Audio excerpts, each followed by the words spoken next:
Hi, welcome to another podcast with SENDhelp. I'm Sharon. And I'm Nathan.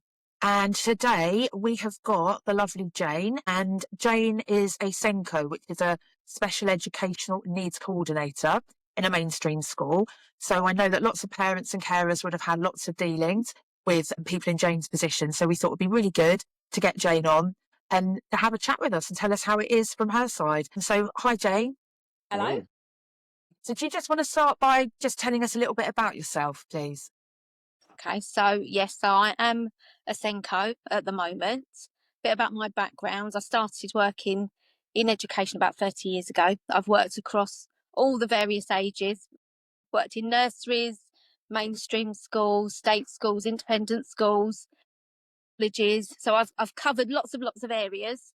SEN and special education needs has always been an area of interest to me because I've got my own children that are both neurodivergent, got autism, ADHD, anxiety. I've got a long list. And myself with my own ADHD, which I've found out through my children, which I think a lot of us do.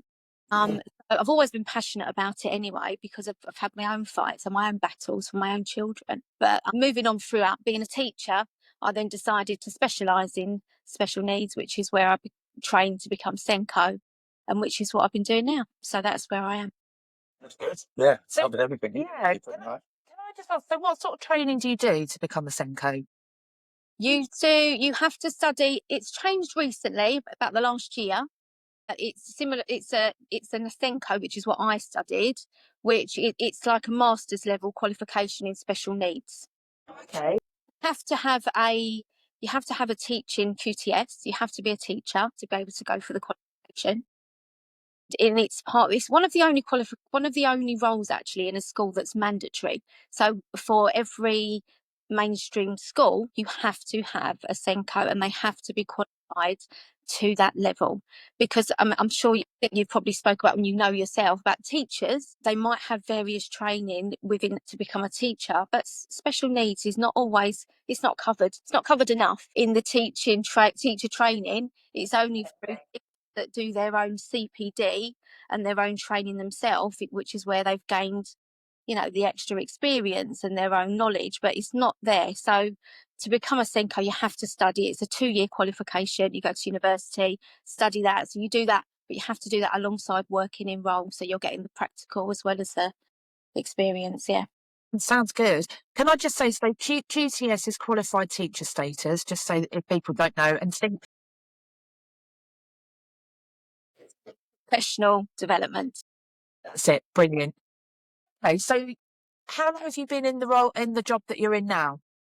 I've only been in the SENCO role, actually doing it for 3 years now. So I'm new to this role. Before that, I was studying, obviously, for a couple of years, and I was doing it part-time alongside my teaching, which I know a lot of SENCOs do. They actually teach well as carry out the role, but I'm lucky enough, which I think, for me, I think all SENCOs should be solely, focusing on the one thing. And for me, that's what I do now. So I've stepped out of teaching, still doing lots of bits and pieces with children, obviously, but out of that, I can focus on the SEN needs within the school that I'm with. So does that mean that normally SENCOs would be teaching as well and just having that on top of their normal teacher role? Okay. Is that by choice or is that because the school's needs? Every school will have their own, they make their own decision on what they feel that school needs. So some schools may have somebody who works as a teacher for 4 days, and one day they're trying to carry out the role of a SENCO. From the SENCOs that I talk to and the SENCOs that I know, and through my experience, it's not enough. It's impossible. I was just about to say that. How is that even possible to even have that role on top of a teaching element to it as well, without it being a 5-day-a-week kind of focusing on all of... Also, another thing I was going to say, it can't be a popular role that teachers are all jumping up their hands to take at the moment because of what happens when you're in that position, as in you're in the firing line for a lot of parents and decision-making and fights with councils and all sorts. Yeah, I mean, it's such a different role, and from teaching, it's completely different. It is obviously a leadership role, like you mentioned, and you're doing things like that. But there's lots of paperwork that it's just so varied. Until you actually start training and doing the role, you realise how complicated and how complex the job is, which makes me always think back to the teachers that are working the role at the same time, and you think this is why they're struggling to get the role done properly. And it's not through themselves. No one would ever say, oh, I want to teach for 4 days and fit all this job into one day. A whole job in one day. Yeah, that's it. It's down to what the school, decide that they need or that they want to go with, and it's down to that senior leadership team to make that. That's crazy. It's crazy. Do you think that that's something that's going to change because of the need? Is in the sense of they're going to realise the importance? Because I think it's just them underestimating the importance of a SENCO, isn't it? And the changing and the complexity of the role. Yeah, because even one to a school, I've said this before. I feel like it should be 1 to a year at least. Like once every school year. Yeah.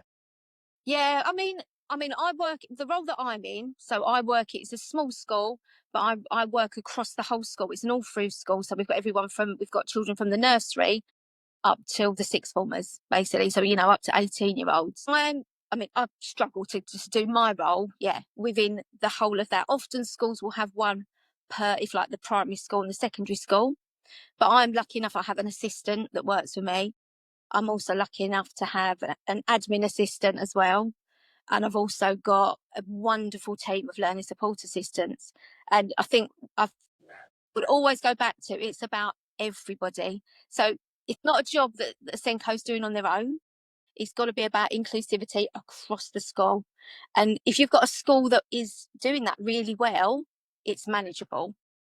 But you've got to have everyone on board. You've got to have your senior leadership team. You've got to have your teachers. You've got to have everybody, your teaching assistants. Everyone plays a real crucial role in making sure the SEND needs of the children are met.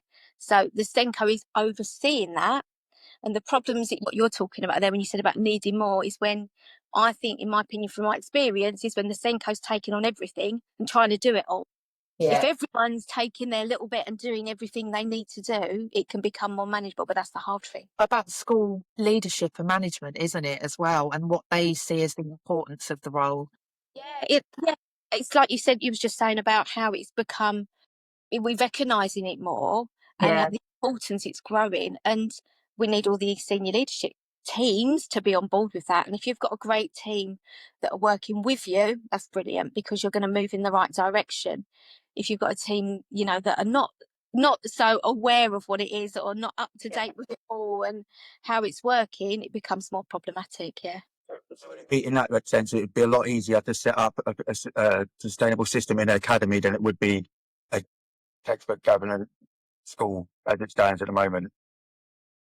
I don't know. I think sometimes with academy, I've not worked in an academy. I've worked in lots of different schools, but I've never worked in an academy as such. I work with a team of schools.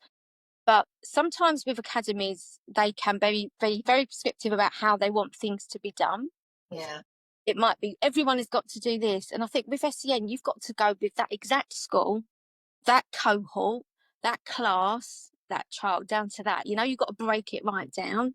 And sometimes if the academy's on board with that, then that's brilliant, and they work with that. But I don't think you can't just have with SEN, you can't just say, this is what we're going to do for all the children who've got dyslexia. Yeah. Well, you really got to break it down to that child. Yeah. Tell us about your day, Jane. So when you go in the morning, what does your day look like? What's a regular day? So I will go in. I've got ADHD. I have to have everything organised. I have everything written down. I go in and I know what I'm going to do. That doesn't happen ever. I don't think I've ever gone in and completed what I wanted to do, but you go in and day to day, it is so varied. It really is so varied. It's so different. We're looking at things like, I might go in and have full intentions of, right, I'm going to complete an EHC plan, needs assessment for somebody. So I'm going to put forward to apply for a plan for a parent. So I want to start getting my evidence together. And then you go in and you've got a child who's just struggling. So that's your priority, So your whole day can completely change because you've got someone who's struggling that day to come in. So that might be your day, and that might take up your entire day because you're helping that child, you're sitting down with that child, you're talking to teachers about that child, you're taking that child to the lesson and spending a bit of time in that lesson with them. You're coming out, you're working on what they were doing in that lesson. Did they understand it? You're feeding it back to the parents. You're writing up that notes for that day. So that could be your day, and you think, right, so that could be one thing. It could be there's lots of meetings that you need to have. So I'm lucky in my school that we do that, in that I have meetings regularly with all my senior leadership team, so that I'm talking about all the children in the school. I'm a small school, but we know every single child in our school. And I think that's vitally important. So it's meetings like that, and we're going through all my SEND register list, and I'm looking at which children need to be raised. We need to be aware of this child at the moment. They're struggling. We've got this child who's, has had a new diagnosis, whatever it is that we might be doing. So it's that sort of thing. So making people aware. And that's not only the senior leadership team, that's in the classrooms as well. So we might have a new child that's started, might go into the classroom and go in. We don't know. We've seen lots of reports on the child, but until you go into that classroom and see that child in the classroom, you can then start to put support plans together, which you need to do, which I do for every single child in the school has an SEN need. So updating support plans, things like that. Yeah, can I ask, so because there's a difference, isn't there, between a child that's got an education healthcare plan and a child that's on your, like you just said, your SEN register? Yeah. So what I do is I have, and again, there's no one rule that how schools have to do this and how SENCOs have to do this. You need to have a SEN register, obviously, but how you construct it can be slightly different for every school and every individual. But how I would do it, and how lots of people do it, is you have, like, we call it waves, and you move through the waves depending on the complexity of need. So we might start from monitoring. So you might have some children that I'm just kind of keeping an eye on. They might be new to the school, for example, or it might be that I have something called a SEND concern form that the teachers all have available to them, and they highlight any children they want me to come and see, come and monitor and observe, whatever. So that's my monitoring. So I've got a group of children that I'm monitoring, just keeping an eye on. All these things are done over a term as well, because you need to do it over a period of time. So you can't work like that. You can't see each child one day and know something about them. It's over a term. So I've got a monitoring. Then we move up through waves 1, 2, 3, and 4. So for me, we've got wave 1, which is all our quality first teaching. So that is all your ordinary provision. So everything, all the normal adjustments I would expect the teachers to be providing. So a child with dyslexia, have they got the correct colour paper that they might need? Have they got the font enhanced so that it's a readable font for them? Is the work broke down? All those things are things that everyday teachers should be putting in place for them. So that's one. So I'm keeping an eye that that's happening. We've then got 2, where we've got children that might need to start having some interventions. So it might be that they come in the morning and have some touch typing sessions. It might be that we have a social communication group. It's all kind of some little groups that we might put together. So we're up to 3 now. I've then got 4 when we've got individual targeted groups. So I might have children that are coming out for one-to-one. For example, an ELSA session, which is an emotional literacy support. If I said that right, emotional literacy support. Yeah. So that is basically children that are struggling with their emotions, and it's kind of one-to-one things. So we're kind of growing in the need that the child's got, up to 4, which is when we've got children with an education healthcare plan, and that is the one that's legally binding, because it's something that you have in place with the local authority. That's good. So it really does depend on the school, then, doesn't it? Because the first 3 waves are really up to the school. But this is down to Yeah, that's what I'm saying. So that's good. If you've got a good school, that's going to be really well. So where you get, so we get a lot of parents talking about it, when it doesn't work, where in the school system, what are some of the issues that make it not work? Because obviously you said about not everyone in the school being on board, and obviously there's some people that don't still believe it has that much of an impact, and there's a lot of reasons why. But from your opinion, why is it when it doesn't work? What's going wrong? Yeah, so if I talk about, obviously not just my school, I'm talking about all throughout different things that can happen. It can definitely be if people are not on board. Anyone in your school's not on board and they've not got the right attitude to it, are not aware of it even. It might not be that they don't want to support, it's just they don't know. So it's that awareness, having people on board, training is key.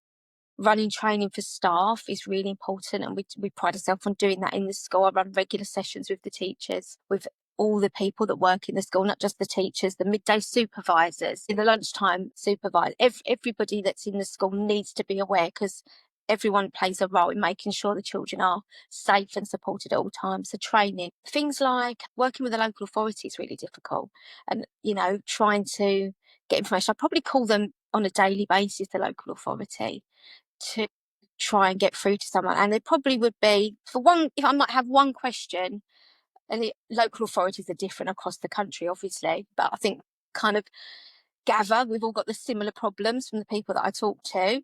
Getting hold of somebody, isn't it? Get hold of somebody, and also then get an answer to that, because then they need to follow the procedure. I think this is really good to highlight, Jen, because I think that when as a professional, I think parents and carers think that we just pick up the phone and they answer the phone to us, and it's not like that at all. I worked in a school. I dealt with 27 different local authorities, and every single one had a different way of doing the PEP meeting, the personal education plan. Everyone had a different. When the education healthcare plans came out, I couldn't believe that every local authority is doing their own. I thought it would just be the same across the country, like statements were, which was what was in place before EHCPs. So now you get all these funky little forms that all work differently when you try and type on them, or when and oh my goodness. So the whole system isn't very streamlined and I also do feel for caseworkers, because I think their workload is It's similar to the kind of SENCO position, isn't it? Where you've got a position where you've got a ridiculous amount of caseload, and then you've got parents and carers who are pulling their hair out, because at the centre of all of this is the child or young person who's not getting their needs met or not getting the resources that they need. And it's a broken system. Absolutely. I was speaking to, it was like you said, it'll take a week probably to get through to somebody. That's just to answer one question. And you these caseworkers, and they're struggling. The case they have as well, like you said.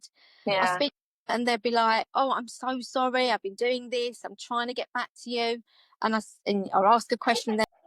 Like you said, you have to because of the job we do. When you're working with children and young people, you have to react to what's going on around you. And if someone's in crisis, all the other stuff has to be put to one side, which then puts you behind. And you go on duty. Exactly. It's hard.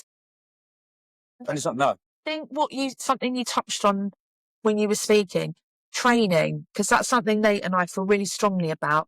We really want to get past I've said this before, I don't think anybody goes into working with children wanting to do a bad job. They go into it because they're passionate, they want to teach, they want to educate, they want to, care, whatever it is. But there are lots of restrictions in place.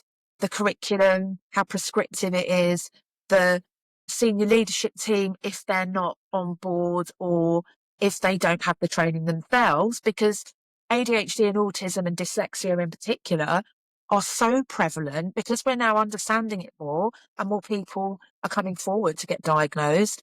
So what we want to do is be able to get into schools and support the teachers to be able to support the children and support the parents and work together. But hopefully be that barrier between the parents and the SENCOs, to bring the reasoning, the understanding and the actual truth to the matter, instead of the arguments and the shouting and stuff like that.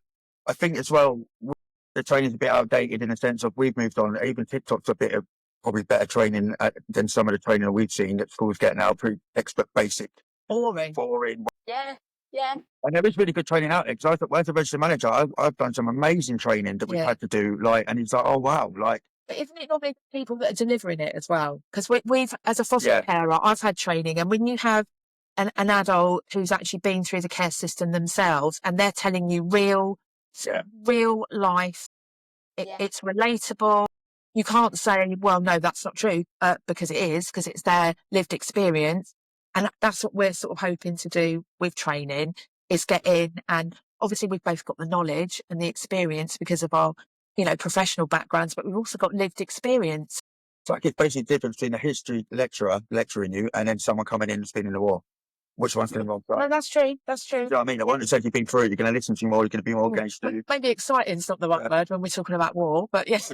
But yeah. As regards to SENCO training, obviously you've got neurodiverse kids yourself and you've got ADHD yourself. But in your view, is it good training that you do to become a SENCO? The masters.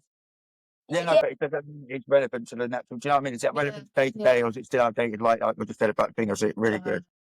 Yeah, well, I mean, the one that's on at the moment, it was literally updated this year. So I've studied the one that was previous to this one. But the good thing about it is the way you learn is on the job. They give you all the background. So lots of the training is about the legislation, because you need to know the legislation. You need to know the rights of children and why we're doing what we're doing. So lots of legislation. It's all about making you aware of lots of different SEN and keeping you up to date. You know, things change. Like you said, we're finding out more. We're realizing something we was doing for a child that doesn't help that child. You know, that it's up to date. So it really does go into depth. You're doing, as I said, the course is 2 years long. You're doing a lot of work into it. So I think it's good, but you learn mostly on the job. You know, I think working at the same time. Yeah, you can apply. I mean, because when I did my teacher training, it was a similar thing. Well, it is the same. I mean, you're pulling your hair out on a daily basis because you're teaching full time, and then you're trying to learn. Yeah, that's right. And you're trying to write essays, and you're working at the same time. You're passionate, and you just want to get in there with the children, don't you? Yeah. And that practical experience is invaluable because, you know, we can read things in textbooks, but again, you've got lived experience. So I would imagine that also goes a long way. Exactly. Yeah, you use your own knowledge, your own experience is so important, you know, and it really is. And I think it's good to have that when I'm working with parents as well, because I can talk to parents about my own experiences. Yeah. You know, and you want them to understand that I'm here and I understand as much as I can, and you know, I get you. It's tough. How is it? Well, how is it working with parents and carers? Well, I mean, again, that's one of the things that I deal with a lot, of making sure I'm communicating with parents. It's very difficult to be there for parents every time. So as much as you want to be back on that email the same day, back answering that phone call within 10 minutes, it's not always like that. We spoke about the complexity of what we're doing. My aim is always to be back in touch for a couple of days, is maximum. Within 2 days, I'll be back in touch with you. And they know that. And we've got that in place from day one. They know if they ask me something, I will be back. And if I say something, I will do it. I also hold regular, I call them like workshops with the parents. So I do have guest speakers coming in for the parents as well. But I also just have coffee shops where and coffee mornings where the parents come in and we just talk. Yeah. And they're like, oh my goodness, I've parents saying, I can't believe there's this many children in the school with needs, or I thought I was the only one like this. Yeah. Whereabouts are you? I'm in Kent. Southeast London. One of your coffee mornings, maybe. I'd love We're it. going to do that with local schools because, again, a lot of parents, you know, which is why we started up SENDhelp, feel quite isolated, and you just hit the nail on the head. They are, because your friendship groups, your family, it can become isolating. If you've got a child that's got quite challenging behaviour, or you've got a child, and you haven't slept yourself, so you're probably not the life and soul of every gathering, your circle gets smaller, and you don't always, you know, because we're living it every day, it's not something you always want to talk about, maybe.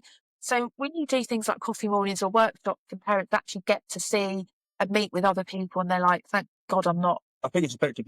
doing it on my own. Overtly telling them kind of, you know, there's a lot of need for this. It's not, but at the same time, giving them a chance to bond, and also it takes the pressure off you because if they're talking to each other about the same issues, it's kind of a really clever way of doing it.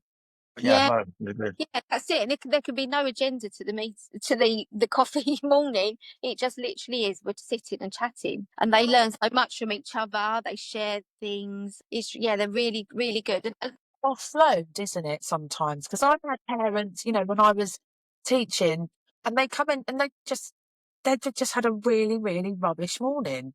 And just getting a child to school can be the most challenging part of their day because the child doesn't want to go to school. Maybe they're refusing to put their uniform on. I've had kids that have thrown all their uniform over the next door's garden. And the parent, by the time they get them to school at like 8:30, 9, are trembling and on their knees. And again, I go back to with SENDhelp, it's so that people can chat to like-minded people and not feel. I had somebody say to me yesterday, for the first time, we had like a group on a Wednesday, and I think there were 5 of us. And she said it was the first time she felt she could speak and she wasn't being judged because one of her children were being really noisy. But, and she was doing what she could, but it just meant that sometimes there was noise. And normally, she said she's been on the phone to friends or phone, they're like, shouldn't you go and do this? Don't you think you should do that? And the thing is, when you're doing this every day, you get strategies and you know what works. And sometimes it's not ignoring the child, it's ignoring the behaviour, is the way forward. And she just said for the first time, she actually felt relaxed. And I think we forget that, like being connected to other people, it's so important. I was going to say, it's very isolating being a SEN parent. It is. And I get parents saying, I just feel all alone because I've kind of lost my friendship group, like you said, because not everyone gets it.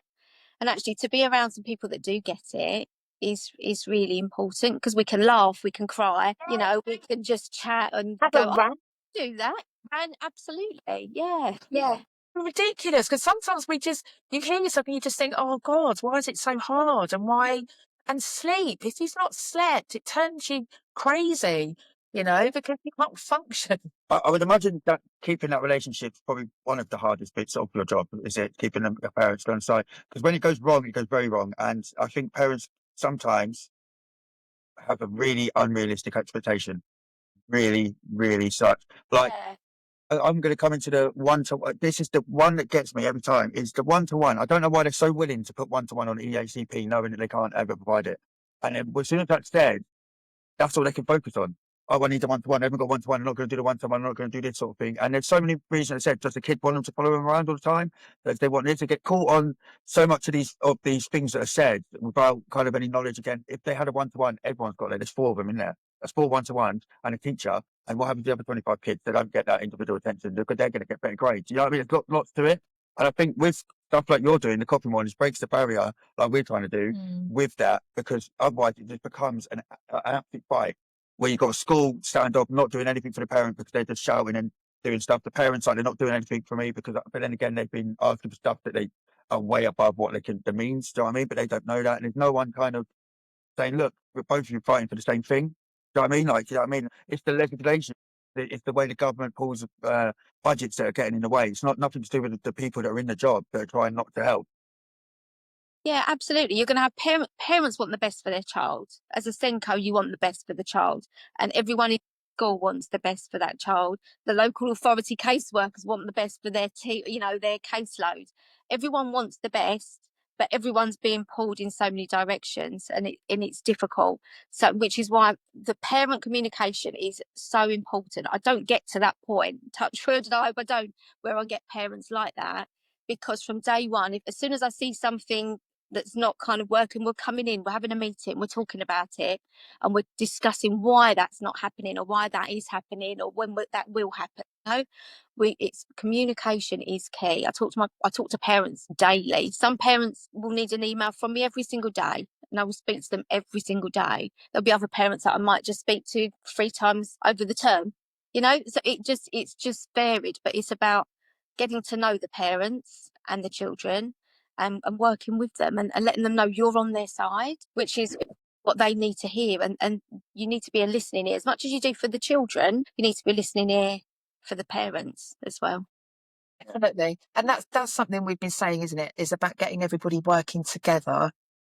So, and then I'm going to say this as well, and I know I've said it 100 times before, just because somebody's a professional, it doesn't mean they're good at their job. No.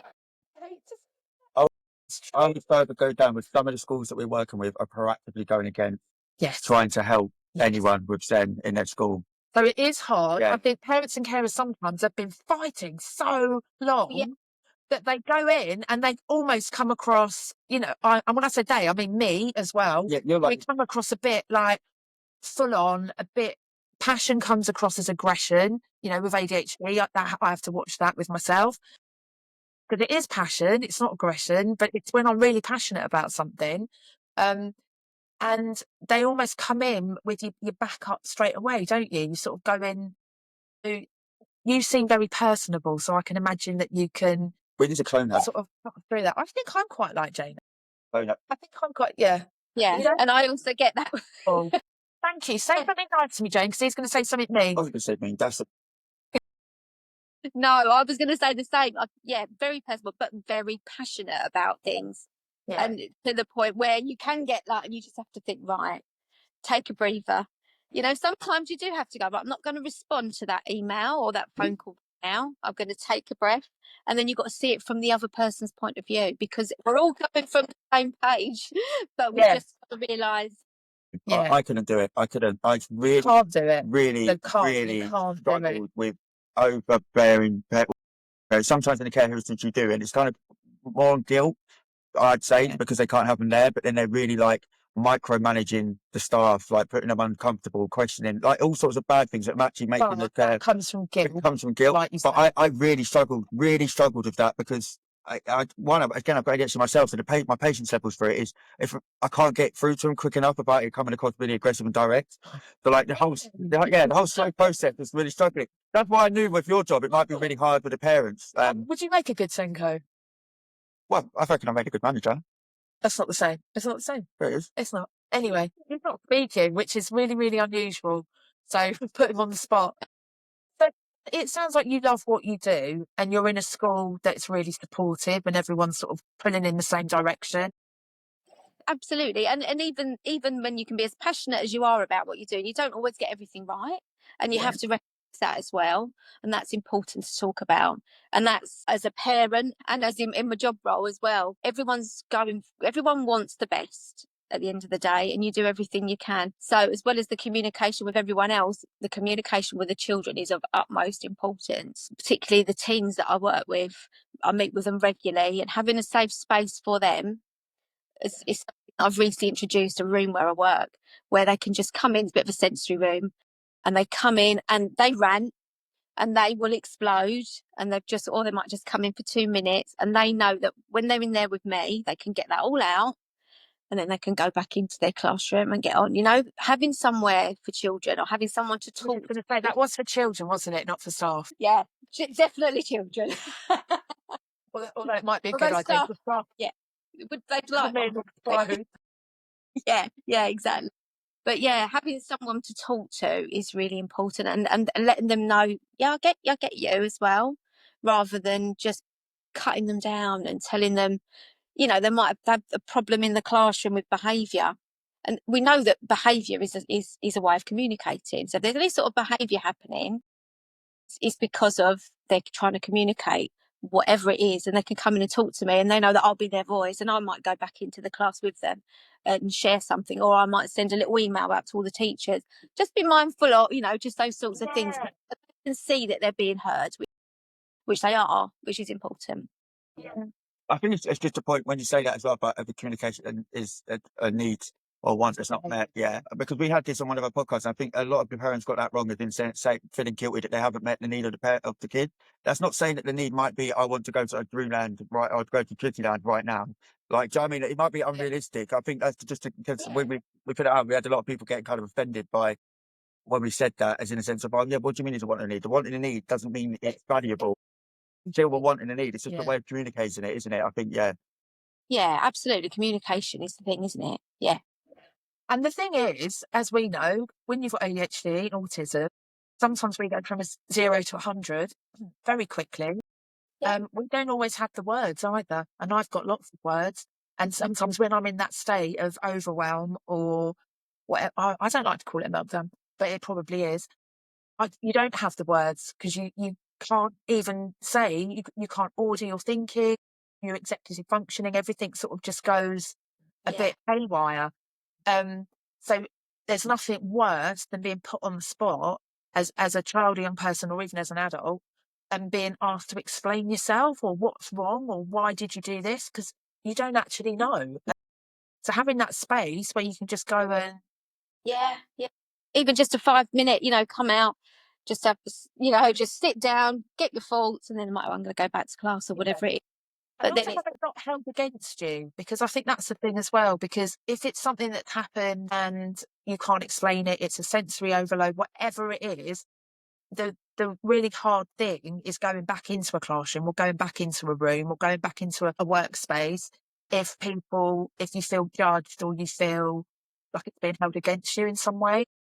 yeah, absolutely. And I think that's why it's important that the children and the young people know that I would go and speak to the teachers. I go and send out their support plans again as a reminder. Here's the support plan for so and so, or whatever it is, and that's just your way of reminding them. Oh yeah, they mustn't sit there because they get that really distracted by that window or whatever it is. Just being there for them and knowing that if they're struggling, they've got someone to talk to about it. We're not going to be able to solve all the problems, like you said. There's things that children want, and they're like, we don't want that anymore. And it's like, well, we can't solve that right now, but let's think what we can do. And we sit down. What can we do? Let's think about things that we can do, the steps we can take that might help you. So, yeah. How do you balance in a mainstream school? How would you balance the ratio between, if you know you've got, like, say, 4 kids with SEN needs, 2 of them got ADHD, and they're distracting the whole class? How do you divide that attention fair? When does it become that the behaviour becomes too much for the class? If that makes sense. What you've got to do is you've got to look at every child individually. Most schools, there's 1 in 5 children nowadays with an SEN need. So there's a lot in your class. It depends on how big your classrooms are. And you can't let the behaviour take over the class, but there's things you can put in place to stop that behaviour starting in the first place. As not always. There's children go late, or things accidentally happen, or a teacher says something just slightly the wrong way. The things happen. But generally, no class should be disruptive. We do not have any disruptive classes, where I work, because you're on it beforehand, whether you've got a fidget aid. It's being proactive, not reactive. Yeah, children knowing they've got a timeout card if they feel like I'm bubbling a bit, and they come in and go, I've been bubbling, and they know they're bubbling, they need to stretch their legs, then they can go back in, and then they're fine, whatever it is. But it's being proactive on those things to stop it happening before, and it's teaching the children the strategies to deal with that as well, because that's really important, because they need to know. I think it's time I had a movement break. I think it's time that I, start doodling for a little while, or whatever it is. We work with them. All our support plans that we put in place, we put together in place with the children. So it's their input into it, parents, and as well as what we know as teachers and what we're seeing in the school, what we feel as well. As you said, again, it's all about that combination of everyone working together. And if you've got everything on there and everyone's got their input, I like that, I don't like that, I hate that, that is going to drive me round the twit. It's all those sorts of things that we can put everything on there, and everyone's aware of it. It should stop it. It is about being proactive. It's not 100%. not always going to work, but that's the best way to be. Yeah, because I think we get that a lot, isn't it? But having ADHD myself and having my son with ADHD and see what he's like in school, I do think a lot of it is blamed on ADHD when at the end of it it's just bad behaviour, in a sense of like misbehaving. I know that ADHD is the cover goat and are more likely to do it, but there is, as you said, there shouldn't be disruption in the class. If you've got it right.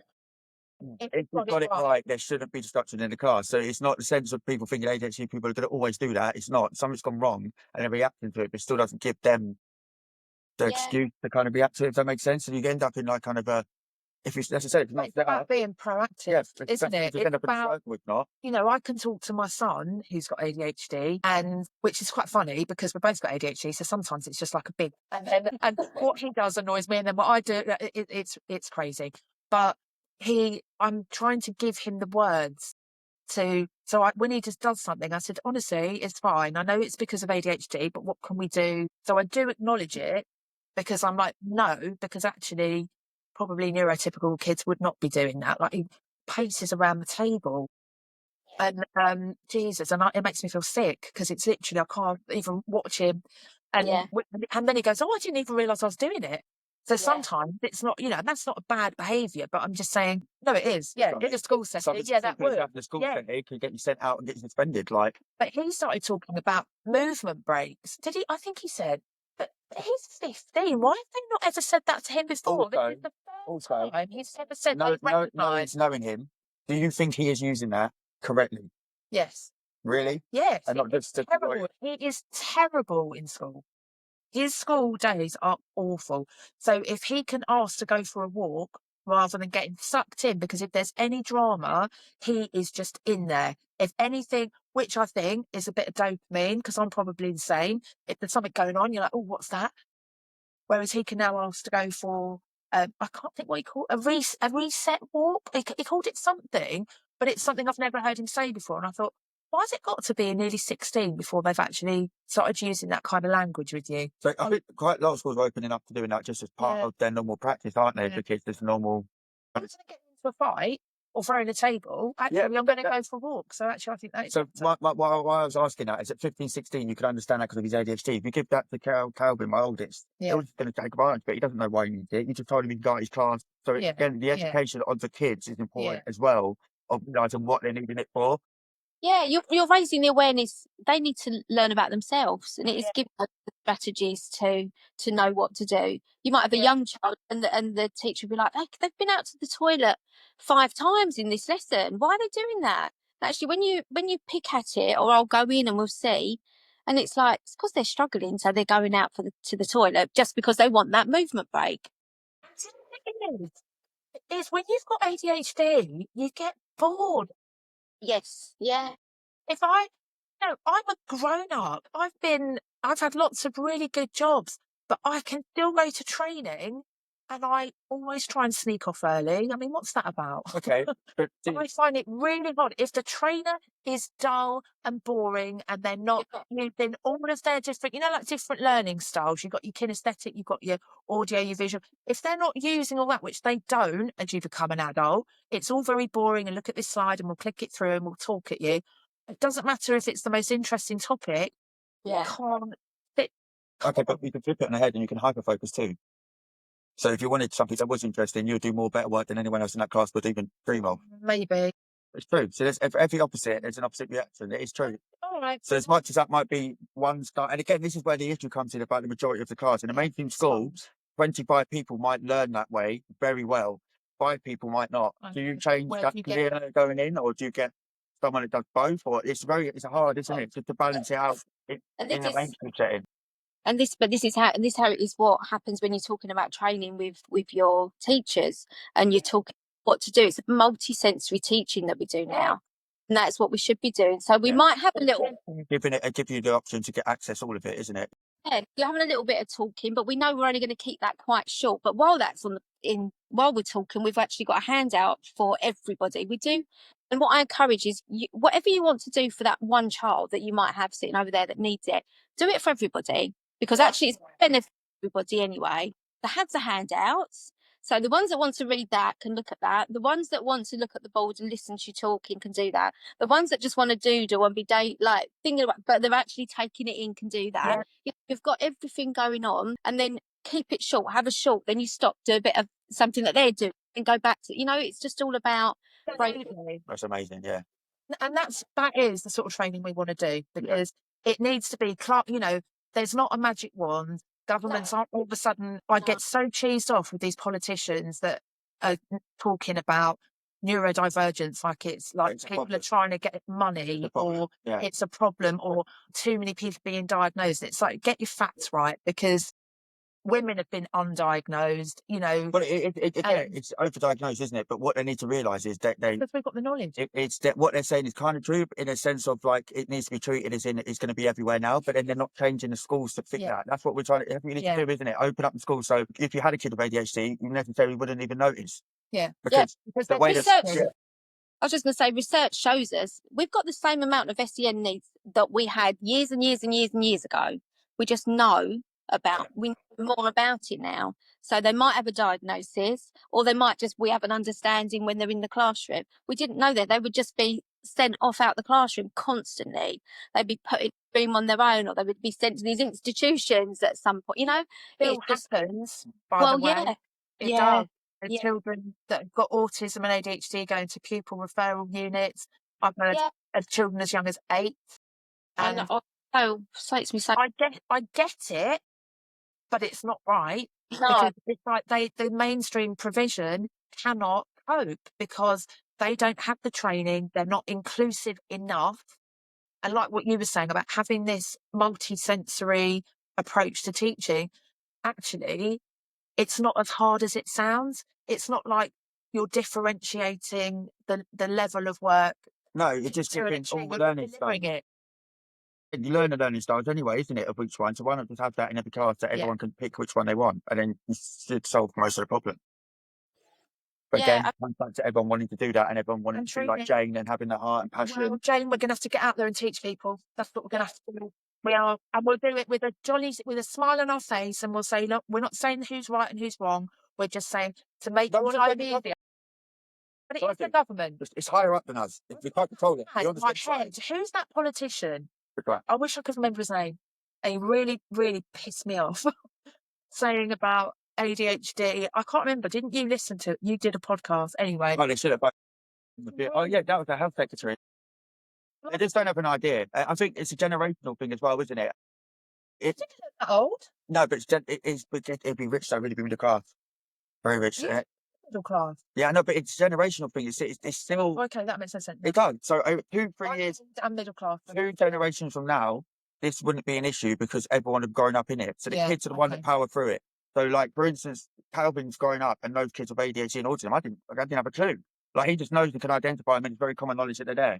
Like, so his generation's got to grow up and it's just going to be everywhere. It was only you. Where, yeah. You were 11, he was the only one. But do you know what I mean? Like, he was the naughty boy. Generations will cure this, a lot of it. I always say this, that time will cure it. Because the government will keep a hold on time. Because even the politicians and the parties will start changing and being more... Talking about it more, you know, and talking about the reality of it. ADHD, and I said this, I have got no issue with having ADHD because there are so many qualities and so many really positive things that come with it, but there's a dark side as well. And that's the bit that maybe people don't talk about. So there's no middle ground. I'm either really up there and I can do everything and I can, you know, hammer on and be sociable, and then completely withdraw and completely overthink and completely everything. You start looking around you and you're thinking, well, why am I living like this, and why can't I do that? And also the simple things, and it overwhelms you, and it's really bad for your mental health actually, because it's just not nice. Absolutely. And also moving on to autism, where you've got the children that are appearing to be doing really well in class. They're doing really well every day, no problems when they're in school. And they go home and they're having these huge meltdowns, or they're just absolutely exhausted, sleeping from the second they get in the door. That's still an issue in school. They're going to come to your school, Jane. You know that. They're all going to want to come to your school. That's really hard. Like, we get that a lot. And especially I get it even now with Calvin, with the school, because they can't see it and you won't see it. My issue with Calvin is he's got ADHD first. You're not going to see the autism symptoms. But other than that, if he had autism, then you don't see it in school, as you said, a lot of the times, because it's very quiet in school, but then it's that keeping it quiet that then explodes off. Yeah. So, but then a lot of this is where I don't agree with the EHCPs when it comes to that, because a lot of that goes down to the school. And if the school was saying, no, they're fine, and now they're having a thing, it's clear that they're not okay. But because the school is just saying, no, they're fine for us. Oh, well done. Well done. Like, oh yeah, we don't have an issue. And then kind of a lot of when they don't have ADHD, they also kind of get forgotten about in that sense because of that, because they're not acting up, and it's bad. No, that again can be a bit of them and us with schools and parents, because unless they're like you and have this wealth of experience and knowledge, it can be quite easy to say, well, they're fine in school. Nothing's been flagged up at school. And it's easier to do the work, isn't it? You don't have to do any paperwork, then don't have to put them to any register. You're fine. Yeah, no, I get it, and I do, and I see children, and to me, they do appear fun. And it's just about the language you're using as well. Yeah, because if a parent tells me they're going home and having a meltdown, they're not liking this subject, they're struggling with this, that I say that, okay, but they are appearing fine. It's important that they know that. Yeah. They are appearing fine, but obviously there's some things that we can do to help them. So having someone to have a little chat with once every day, something as little as that. someone that they can go to at break times or lunch times, because actually that's their biggest thing that they hate, that they're going home and mentioning. But they're masking through the break times, they're masking through the lunch times, which is a social environment which is really difficult for a lot of autistic children. So instead of going in the playground, they come and sit in my sensory room, and they can sit there with some friends and just do something quietly. You know, there's little things like that that can help. Not always the loudest child that's struggling, you know. Sometimes it's the quiet ones as well. Yeah. I can tell you now from experience, the loudest one's probably getting everything he needs. You what? Sorry. I can tell you by experience, the loudest kid's probably getting everything he needs. Yeah. Where probably means the quiet ones that need it a lot more. Yeah. That's it. It's often the louder ones that get that need first, but you know, or get given what they need, or they're sorted out. But the ones that are quiet, that are just struggling through and going, and the parents then are just like, what do I do? On their knees. I know. And then no one believes you, and do you know what I mean? Everyone thinks you're lying, and you have to take the video in your child. There's something you're doing at home. Yeah, or bad parenting, or We've had parents that have been sent on parenting courses, and it's like, are you joking? Yeah. But again, this is if it was the right parenting course, it would be okay. But something like neurodiverse, like we've delivered a course like that, it'd be great. But it's not. It's just telling you basically that's not right. You shouldn't do this. It's the way. Yeah, it's the way that it's held. We can all training and courses and workshops are brilliant for everybody. But yeah, it's the way that, like they say, isn't it? It's like teaching you you're doing it wrong and making you feel awful about what you're doing. It's not what it should be about. So yeah. Jane, this has been brilliant. And everyone, I wouldn't say the name of your school because I think you're going to have a big influx of people that want to get their kids in there. It sounds like you're doing an amazing job. It sounds like, you know, your experience and your passion and your knowledge, and having ADHD, I think, really helps. In opposition. Well, that's why you just do this standing on your head, really, couldn't you? But I never stop working. Honestly, thank you so much. And I feel like this is really going to help and be informative for a lot of parents and carers. So, yeah, thank you. No, not at all. Thanks.